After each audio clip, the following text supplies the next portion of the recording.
मन बोल हरि हरि हरि बोल गोविंद माधव गोपाल बोल।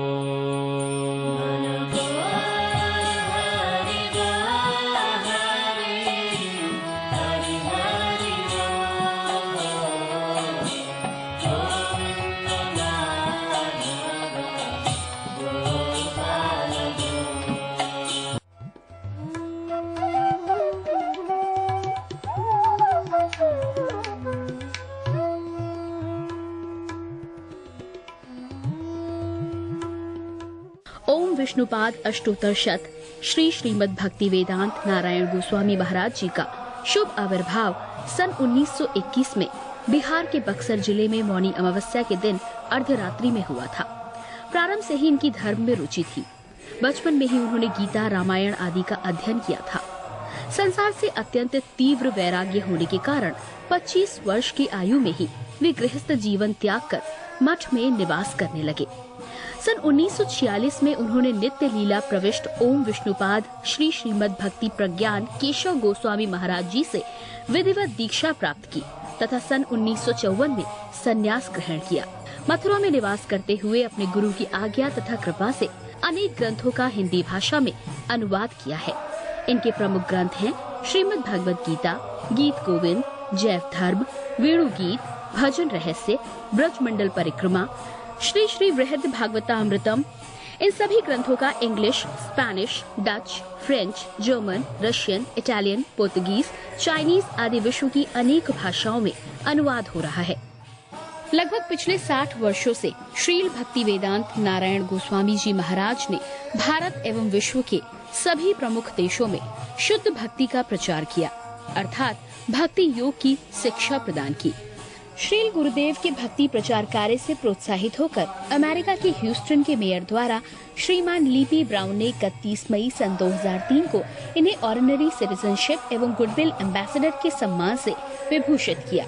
सन 2003 में ध्वजाचार्य पीठ तथा विश्व धर्म संसद ने श्रील गुरुदेव को कृष्ण भक्ति, विश्व भर में सनातन धर्म के प्रचार प्रसार तथा ब्रजमंडल के संरक्षण एवं पुनरुद्धार हेतु अनेक अथक प्रयासों के लिए योगाचार्य की उपाधि से सम्मानित किया। इस प्रकार संपूर्ण विश्व में प्रेम धर्म का प्रचार प्रसार करते हुए श्रील भक्ति वेदांत नारायण गोस्वामी जी महाराज ने 29 दिसंबर 2010 को श्री जगन्नाथपुरी में अपनी भौम लीला को संवरण किया। वे अपनी दिव्य शिक्षाओं में और अपने निष्कपट आश्रित जनों के हृदय में सर्वदा विराजमान हैं। सबसे पहले मैं अपने गुरुदेव नित्य लीला प्रविष्ट ओम विष्णुपाद अष्टोत्तर शत परिव्रजकाचार्य श्री श्रीमद् भक्ति वेदांत नारायण गोस्वामी महाराज जी के चरणों में प्रणाम करता हूँ। नित्य लीला प्रविष्ट ओम विष्णुपाद अष्टोत्तर शत परिव्रजकाचार्य श्री श्रीमद् भक्ति वेदांत स्वामी श्रीला प्रभुपाद के चरणों में प्रणाम करता हूँ। अपने परम गुरुदेव नित्य लीला प्रविष्ट ओम विष्णुपाद अष्टोत्तर शत परिव्राजिकाचार्य श्री श्रीमद् भक्ति प्रज्ञान केशव गोस्वामी महाराज जी के चरणों में प्रणाम करता हूँ। आप सब भक्तों का, श्रोताओं का, दर्शकों का इस कार्यक्रम में स्वागत है। हम मन शिक्षा इस शास्त्र के ऊपर जो एक बड़ा सुंदर हमारे को भजन में आगे बढ़ाने के लिए ये छोटा सा ग्रंथ जिसको आज हम लेके दोबारा एक बार प्रस्तुत हुए हैं, और इसका ही पहला श्लोक जिसको हम बार बार मनन कर रहे हैं, लेकिन इस श्लोक के 10-11 पहलू हैं। उन 11 में से एक एक करके हम उसका विश्लेषण कर रहे हैं। ये नहीं है कि हम उसी श्लोक को बार बार में वैसा ही बोल रहे हैं, क्योंकि गुरुदेव ने इसकी बड़ी सुंदर व्याख्याएं करी हैं। हम उन्हीं गुरु वैष्णवों की कुछ चरणों को याद करके आपको उन व्याख्याओं को बता रहे हैं। जिस व्यक्ति ने भजन में आगे बढ़ना है, जिस व्यक्ति को इस संसार की सच्चाई समझ आ गई और वो इस नतीजे, इस निष्कर्ष पर पहुंचता है कि ये संसार दुख भरा है, अस्थाई है और असलियत कहाँ है, वो अगर वहां तक पहुंचता है, ये बड़े ही सौभाग्य की बात होती है। और उससे भी बड़ा सौभाग्य क्या होता है? उससे बड़ा सौभाग्य है कि जब वो भगवान की तरफ कि इस संसार को बनाने वाला कौन है, उससे मेरा क्या संबंध है, ये जब यहाँ पे प्रश्न पूछता है तो वो अब भजन भक्ति में आगे बढ़ता है। तो आइए हम इस श्लोक पे मनन करते हैं। गुरु गोष्ठे गोष्ठालीषु सुजन ने भूसर गणे स्वमंत्रे श्री नामनी ब्रज नव युव द्वंद्व शरणे सदा दम्भ हितवा कुरु रतिम पूर्वमती तरा मये स्वांत्र भ्रातरश्चटु भीर यचे धृत पदे। हे मेरे प्यारे मन, मैं तेरे चरणों को पकड़ के, धृत पदे मतलब तेरे चरणों को पकड़ के मैं प्रार्थना करता हूं, क्या तू राधा कृष्ण के चरणों को, गुरुदेव के चरणों को पकड़, सदगुरु के चरणों के आश्रय ले, वृंदावन धाम की शरण ले, उन ब्रजवासियों की शरण ले, सुजने वैष्णवों की शरण ले, भूसुर गणे ब्राह्मणों की शरण ले, स्व मंत्रे मतलब गुरु के द्वारा दीक्षा में दिया गया मंत्र उसकी शरण ले, श्री नाम भगवान के नाम की शरण ले, ब्रज नव युव द्वंद्व, नवयुव मतलब नव युवक राधा कृष्ण की शरण ले, सदा दंभ हितवा, जो तेरे मन में जो दंभ है, कपटता और जलन द्वेष, ये जो हमेशा सदा तेरे मन में विराजमान है, इसको छोड़ और रति मतलब भगवान के चरणों के प्रति प्रेम उसको कर, क्योंकि जब तू इन सब की शरण लेगा जिसका नाम बोला गया तो गति बदल जाएगी। मन, तू मुझे कितने जन्मों से दौड़ा रहा है, तेरी स्थिति से ही मुझे अगला शरीर मिलने वाला है, ये हमारे शास्त्रों की बात है। मन की जो स्थिति होगी आत्मा वहीं जाएगी। आत्मा के ऊपर चढ़ा हुआ ये सूक्ष्म शरीर मन बुद्धि अहंकार, ये है स्थूल शरीर, ग्रॉस, ये ग्रॉस शरीर है। ये 5 तत्व का earth water fire air ether अर्थात पृथ्वी जल वायु आकाश और अग्नि, ये 5 तत्व का बना हुआ है। और इसमें 3 और हैं जो अंदर हैं, जो आत्मा के साथ अगले शरीर में चले जाएंगे। और कैसे जाएंगे? परमात्मा, भगवान का एक अंश परमात्मा, वो इस शरीर में आत्मा के साथ बैठा है साक्षी रूप में। साक्षी रूप में जैसे 2 चिड़िया एक पेड़ पे बैठी है, एक चिड़िया तो उस पेड़ का स्वाद ले रही है। द्वा सुपर्णा सयुज्य शाक्याम समानम वृक्षम परिशस्वाज्यते, एक ही समान एक ही वृक्ष में बैठे हैं। लेकिन जो आत्मा है वो इस पेड़ का अर्थात इस शरीर का खट्टा और मीठा फल खा रही है, अपने कर्मों को भोग रही है। परमात्मा नहीं भोगता, परमात्मा सिर्फ साक्षी रह के टेप रिकॉर्डर की तरह उसका टेप रिकॉर्डिंग करता है। आत्मा अपने कर्मों से अपने मन और बुद्धि को बनाती है। बुरा मन अच्छा मन जैसे भी कर्म करेंगे वो बनेगा। और मन से निर्धारित होता है अगला शरीर।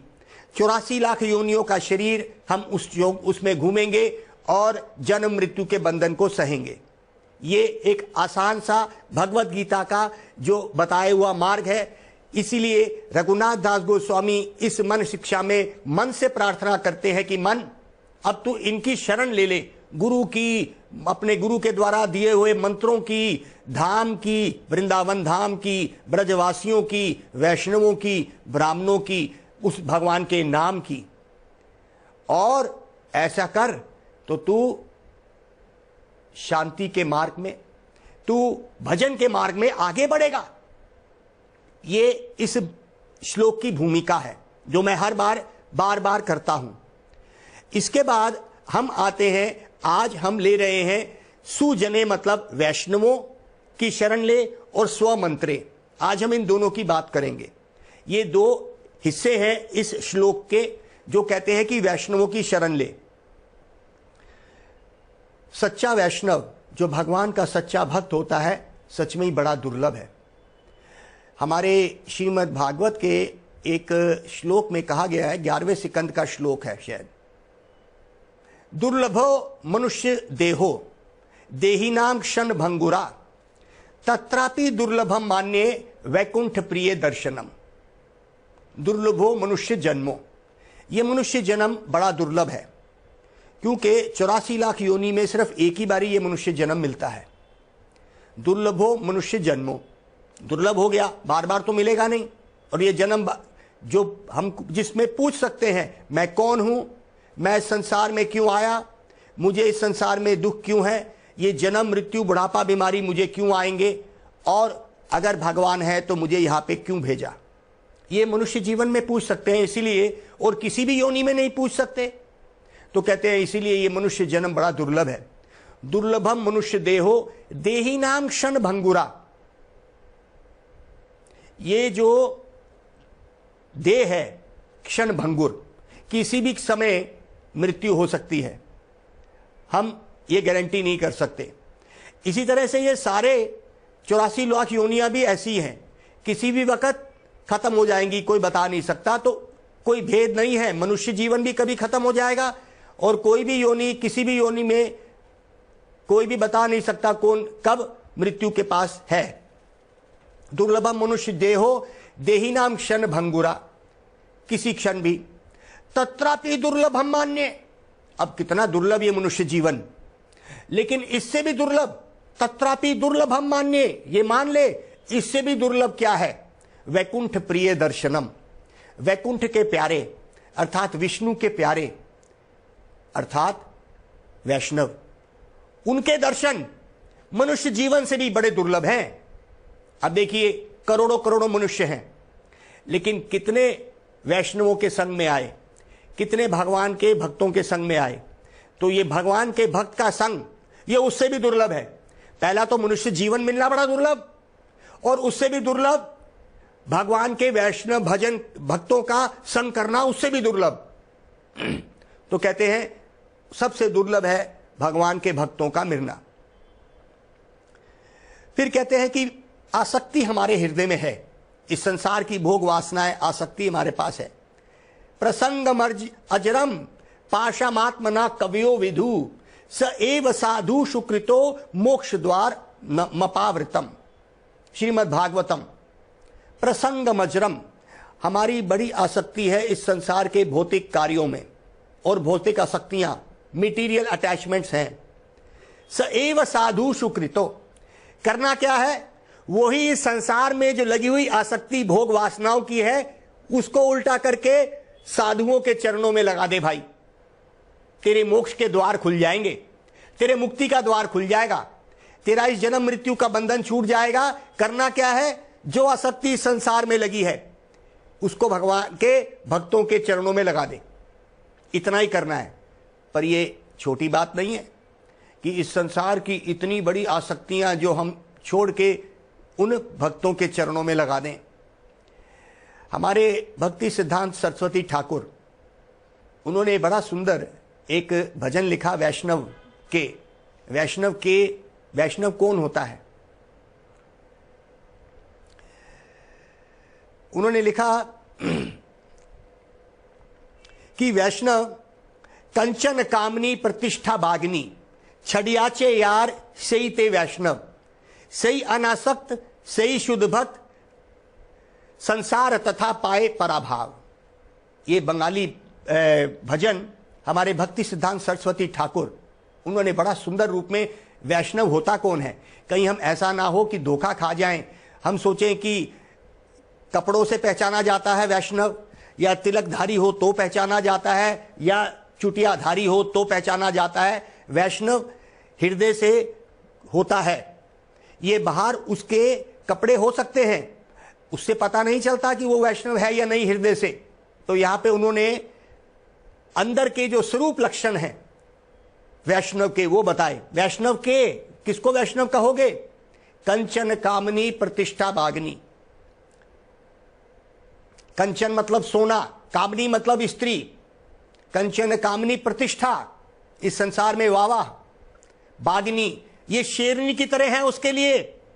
छड़ियाचे यार, इसको छोड़ देता है वो, ना कंचन ना कामनी ना प्रतिष्ठा उसको चाहिए। छड़ियाचे यार सही ते वैष्णव, सही अनासक्त, वो किसी भी चीज से आसक्ति नहीं रखता इस संसार में।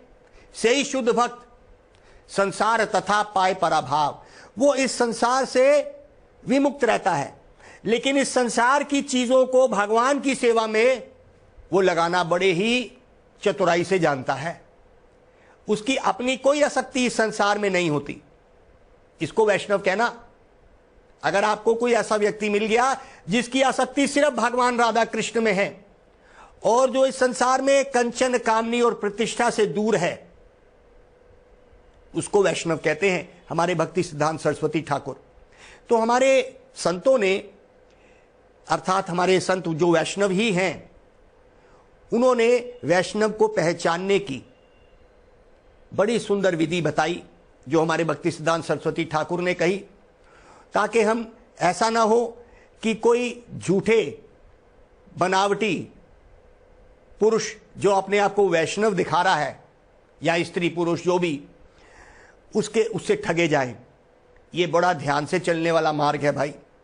हमारे स्वामी प्रभुपाद भी कहते हैं कि आध्यात्मिक जीवन तलवार की धार पे चलने वाली बात है भाई।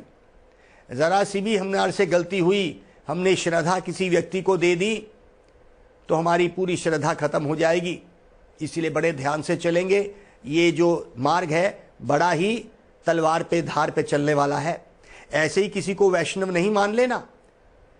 और यहां पे इस श्लोक में वैष्णवों की महिमा तो गाई गई, साथ में बोला गया स्व मंत्रे, गुरु के द्वारा दिया गया स्व, तेरे को अपना जो निजी मंत्र है जो गुरु ने तेरे को दिया, उस मंत्र को तू कर, उसको दीक्षा बोलते हैं। जब गुरु शिष्य को मंत्र देता है उसको दीक्षा बोलते हैं। दीक्षा के अगर इसको छंदी विच्छेद संधि विच्छेद करें तो ये कैसा होगा? दी औरक्षा। ये दीक्षा क्या होती है? दी मतलब दिव्य ज्ञान, दिव्य ज्ञान।क्षा मतलब कम होना, क्षय, क्षय हो जाना, खत्म हो जाना, तो उसको दीक्षा कहना। क्या मतलब? जो हमें दिव्य ज्ञान देता है और हमारे पापों का नाश कर देता है, अर्थात हमारी संसार की भोग वृत्ति को खत्म करता है, उसको दीक्षा बोलते हैं। आजकल तो बड़ा फैशन हो गया भाई, मेरे भी गुरु हैं जी, और गुरु कहते हैं मेरे भी हजारों शिष्य हैं। ये कोई फैशन नहीं है भाई, ये एक नित्य संबंध है। गुरु का ये दायित्व है, ये उसका एक फर्ज है कि जिस शिष्य को वो दीक्षा दे रहा है वो ये बेड़ा उठाता है कि मैं अपने शिष्य को जन्म मृत्यु के बंधन से छुड़ा के राधा कृष्ण के चरणों तक उसकी आसक्ति पहुंचाऊंगा। ये दीक्षा का एक गुरु का अपना कार्य है, कर्तव्य है, और शिष्य भी ऐसे गुरु को ही अपनाएगा। शिष्य के अंदर कमियां भरी हुई हैं, लेकिन जब शिष्य एक सदगुरु के दर्शन करेगा तो उसके अंदर से अपने आप ही ये सब आदतें, बुरी आदतें खत्म हो जाएंगी। तो गुरु और शिष्य का संबंध नित्य है। ये कोई पति पत्नी वाला भी संबंध नहीं है भाई। अगर शिष्य ये देखता है कि वो आध्यात्मिक में जीवन में आगे नहीं बढ़ रहा, तो उसको ऐसे गुरु को त्याग देना चाहिए। अगर वो गुरु इसको भजन भक्ति में, भगवान के आसक्ति में बढ़ा नहीं रहा, तो ऐसे गुरु को पहले तो शिष्य जाके प्रश्न पूछे कि ऐसा क्या नहीं हो रहा, और अगर वो इस बात से संतुष्ट नहीं है तो ऐसे गुरु को त्याग देना चाहिए जो राधा कृष्ण तक हमारी आसक्ति नहीं पहुंचा पा रहे, जो हमारे को किसी तरह से भोग रहे हैं। अगर ऐसे गुरु जो शिष्य को भोगते हैं, तो आजकल खासकर कलयुग में शिष्य और गुरु के ऐसे संबंध बने हुए हैं जो सिर्फ सामाजिक संबंध तक रह जाते हैं। अरे भाई, शिष्य और गुरु का संबंध सामाजिक नहीं, ये आध्यात्मिक संबंध है, ये आत्मा का संबंध है। गुरु और शिष्य का नित्य संबंध है। ये हमारे गुरुदेव ने बताया। मैं गुरुदेव के पास गया, गुरुदेव ने बोला, मुझे खास बोला कि मैं तुम्हारे इस मलीन मतलब इस गंदे मन को, मलीन मन को साफ करके, कैसे साफ करना है? इसमें काम, क्रोध, लोभ, मोह भरा हुआ है, इसको साफ करके और राधा कृष्ण के चरणों तक पहुंचाऊंगा। ये गुरु का कार्य है और यही मेरा कार्य है, इससे ज्यादा और मेरा कुछ कार्य नहीं है। और वो मंत्रों में गुरु ने हमें क्या बताया? उस मंत्रों में हमें गुरु ने पहले तो ये संसार का अंधकार और संसार का भवसागर के बारे में उन्होंने हमें बताया, जिसमें उन्होंने उस दिव्य ज्ञान दीक्षा में, औरक्षा मतलब पापों का अंत, वो दिव्य ज्ञान में उन्होंने बताया कि ये भगवान की बहिरंगा शक्ति है। ये बहिरंगा शक्ति, भगवान की बाहरी माया शक्ति हमको भुला देती है कि हम कौन हैं और हम इस संसार में तड़पते हैं। अधिभौतिक, आध्यात्मिक और अधिदैविक, ये त्रिताप, 3 तरह के ताप हमें तड़पाते हैं। क्या है? अधिभौतिक, जो दूसरी जीवात्माएं हमें देती हैं। हमारे सगे संबंधी, हमारे बॉस, हमारे बिजनेस के लोग हमें तंग करते हैं, तो ये कहते हैं ये अधिभौतिक, जो दूसरी जीवात्माएं हमें देती हैं। अधिदैविक, जो देवी देवता देते हैं, जैसे भूकंप आ गया, बाढ़ आ गई, बहुत गर्मी घमासान पड़ गई, ये सब देवी देवता हमें देते हैं। और आध्यात्मिक, ये तीसरे प्रकार का ताप, ये है ताप जो मन और शरीर से निकलता है। शरीर और मन जो हमें दुख देते हैं, इसको बोलते हैं आध्यात्मिक।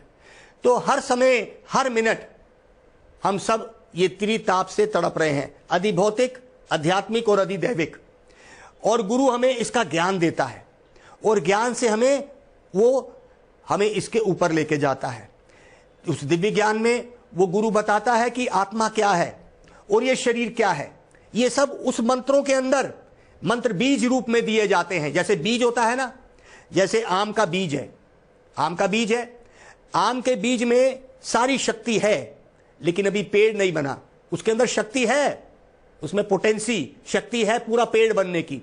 और ऐसे हजारों बीजों की शक्ति भी उसी बीज में है, उसी पेड़ में कई और बीज निकलेंगे। तो कहते हैं गुरु हमें बीज मंत्र देता है। उस बीज में जब हम गुरु से संबंध रखते हैं, वो बीज पेड़ बनता है और पेड़ फिर फल बनता है। उन्हीं पेड़ और फलों में वो दिव्य ज्ञान देता है।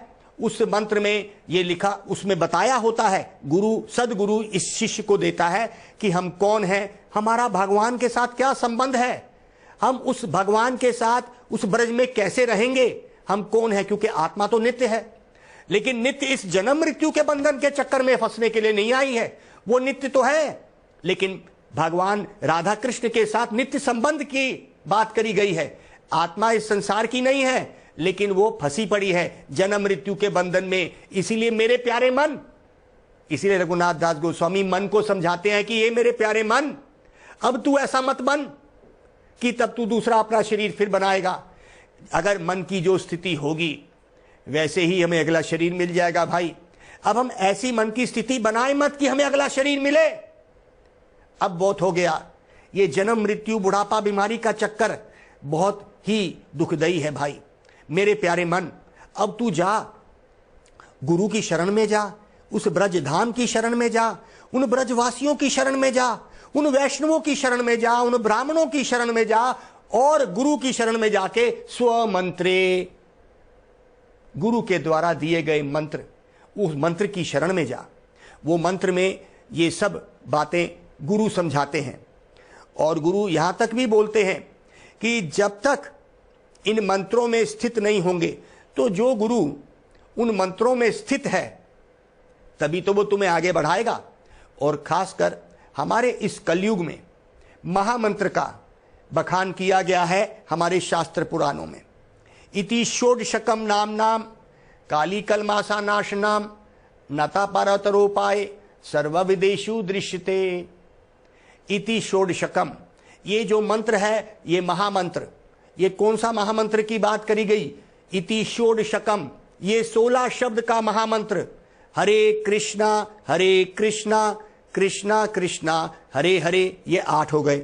उसी तरह से हरे राम राम राम हरे हरे। सुबह शाम उठते बैठते जब हम इस मंत्र को करेंगे, तो जरूर ही इस मंत्र के अंदर जो शक्ति है वो हमें ऐसा करेगी कि भगवान प्रसन्न होंगे, क्योंकि हम भगवान को पुकार रहे हैं। वो हमें किसी सदगुरु और सद वैष्णवों से मिलवा देंगे। और उन्हीं वैष्णव में से जो सबसे उत्तम वैष्णव होगा, उसको हम गुरु की तरह ले लेते हैं। वैष्णव और गुरु में अंतर यही है कि हम एक वैष्णव को गुरु मान के उसके साथ चलते हैं। ये नहीं कि हम दूसरे वैष्णवों का बुराइयां करने लगे, नहीं हमें तो गुरु मिल गए, अब सारे वैष्णव नहीं, ऐसा नहीं है। हमें उन वैष्णवों का भी आदर सत्कार करना पड़ेगा, और वैष्णव अपराधों से बचना पड़ेगा। यदि वैष्णव अपराधे उठे हाथी माता, उपदेवा छिंदेता रा सुखी आया पाता। चैतन्य चरितामृत। कृष्णदास कविराज महाराज क्या कह रहे हैं, अगर हमने वैष्णवों के संग में आए और भजन भक्ति की बातें हम कर रहे हैं, तो मेरे प्यारे मन, ये वैष्णव अपराध से जरूर बचियो। तो इस वैष्णव अपराध को क्या बोला गया है? यदि वैष्णव अपराध, अगर कभी ऐसा हुआ कि तेरे से वैष्णव अपराध हो गया, अर्थात वैष्णवों का तूने बुरा बोल दिया, वैष्णवों के बुराइयां कर दी, ये एक वैष्णव अपराध बहुत घमासान, इसको पागल हाथी से इसका समान बोला गया है। भक्ति का बड़ा सुंदर बगीचा है, उसमें बहुत सुंदर प्रेम रस है। ये बगीचे में तरह तरह के फूल खिले हैं। कैसे फूल हैं? हमारी जो भावनाएं राधा कृष्ण के साथ, गुरु के साथ, वैष्णवों के साथ, ये बगीचा बड़ा सुंदर है। लेकिन कहते हैं कभी इस सुंदर भक्ति के बगीचे में अगर हमने कोई अपराध कर दिया, ये एक पागल हाथी की तरह है। पागल हाथी क्या करता है? मान लीजिए एक पागल हाथी है, बड़े सुंदर बगीचे में जाता है, वो क्या करेगा? पागल हाथी है, हाथी में कितना शक्ति है, और वो सारे बगीचे को तहस नहस कर देगा। जितने भी सुंदर बगीचे में फूल, फल और जितना भी पेड़ पौधे, सबको तहस नहस कर देगा। तो कहते हैं ये वैष्णव अपराध एक पागल हाथी की तरह है, जो हमारी भक्ति को खत्म कर देगा, हम भक्ति से बाहर चले जाएंगे। इसीलिए मेरी आप लोगों से प्रार्थना है, पहली बात तो भक्ति के राज्य में आइए, और इसमें आने के बाद वैष्णवों का अपराध मत करें। वो जैसा भी है, आप अपने को देखिए कि हमने अभी भजन में क्या किया, भक्ति कितनी करी। आप गुरु नहीं बन गए, आपने दूसरों का विश्लेषण शुरू कर दिया, ये भौतिक बुद्धि है। इस संसार की भौतिक बुद्धि क्या है? दूसरे की गलतियां निकालना। मैं अच्छा हूं इसीलिए तो दूसरे की गलती निकाल रहा हूं, वो ऐसा है, वो कैसा है, हम कैसे हैं, हमें ये नहीं पता। हम सबसे बुरे हैं जो दूसरे की गलती निकाल रहे हैं, क्योंकि हम अपने आप को छुपा रहे हैं। दूसरे की गलती निकालने का मतलब है दूसरे को बुरा बोलना, मतलब मैं बहुत अच्छा हूं। ये है वैष्णव अपराध। ये इस संसार में हम कर रहे हैं, लेकिन वो वैष्णव अपराध नहीं, वो पाप है। हम पाप कर भी रहे होंगे, लेकिन उससे भक्ति में कुछ नहीं होगा। लेकिन अगर हम वैष्णवों के प्रति पाप करेंगे, जिसको अपराध बोल दिया जाता है, तो पाप और अपराध में बहुत अंतर है। पाप हमारे को बुरे कर्मों में डाल देगा और हमें जन्म मृत्यु के बंधन में डाल देगा। हमारी हो सकता है भक्ति के ऊपर कोई असर नहीं आएगा। लेकिन अगर वैष्णवों के प्रति वही पाप हमने करने शुरू करे, तो इसको बोलते हैं अपराध। अपराध बहुत ही घमासान होता है। पाप पुण्य का जो हिसाब है, हमारे अच्छे कर्मों से पाप धुल जाएंगे, लेकिन अपराध भगवान माफ नहीं करते हैं भाई। इसीलिए आप सब भक्तों से निवेदन है, वैष्णवों का संग करेंगे, वैष्णव अपराध से बचेंगे, और मन को शिक्षा ये देंगे कि हमेशा सुबह शाम उठते बैठते गुरु के द्वारा दिए हुए मंत्र को स्मरण कर। हरे कृष्णा। मन बोल हरि बोल हरि, हरि हरि बोल, गोविंद माधव गोपाल बोल।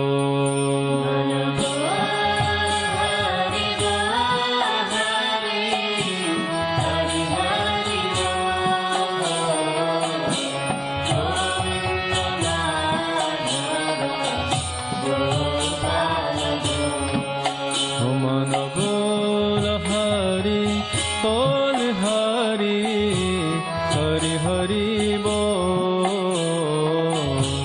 गोविंद माधव गोपाल बोल।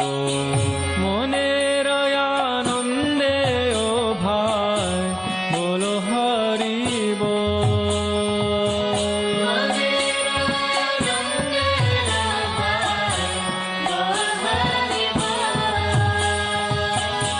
जनमे जनमे सुखे बोलो हरि बोल।